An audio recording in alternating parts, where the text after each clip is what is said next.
Hello guys, അപ്പോൾ അത് ഞാൻ വീട്ടിലിരുന്ന് ആസ്വദിച്ച് തീർത്തൊരു ഡേ ആണ് നിങ്ങൾക്ക് മുന്നിൽ കാണിക്കാൻ പോകുന്നത്. കിടന്നുറങ്ങി ആസ്വദിച്ച് തീർത്തൊരു ഡേ ആയിരുന്നു ഇത്. ഞാൻ ഓർഡർ ചെയ്ത് എൻ്റെ സ്പെക്സ് വന്നിട്ടുണ്ടായിരുന്നു. അപ്പോൾ അത് കിട്ടിയിട്ടുള്ള പ്രശ്നമാണ് നിങ്ങൾ ഈ കാണുന്നത്. ഈ കണ്ണാടി കിട്ടിയതിൻ്റെ കുറച്ച് പ്രശ്നങ്ങൾ കാണാം.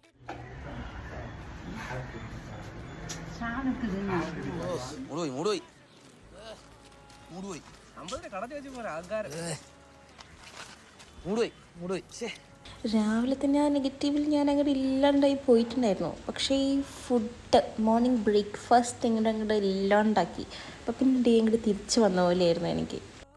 അടികളാണ് ഞാനും മകൾ നോക്കുമ്പോൾ മോർണിംഗ് ഞാൻ ബ്രേക്ക്ഫാസ്റ്റൊക്കെ കഴിച്ചൊരു 11 മണി ആകുമ്പോഴത്തേനും ഞാൻ വീണ്ടും കിടന്നുറങ്ങിയായിരുന്നു. പിന്നെ ഞാൻ എണീക്കുന്നത് ഈവനിങ് ഒരു 5 o'clock ആകുമ്പോഴാണ്. ബാംഗ്ലൂർ പോയ ക്ഷീണം പാടെ ഇല്ലാണ്ടാക്കിയിട്ടാണ് ഞാൻ എണീറ്റത്. ഈ കാണുന്നത് ഞാൻ എൻ്റെ പെൻഡിങ് വർക്ക്സ് ഉണ്ടായിരുന്നത് കംപ്ലീറ്റ് ആക്കുന്നതാണ്. നന്നായിട്ട് നടക്കുന്നത്.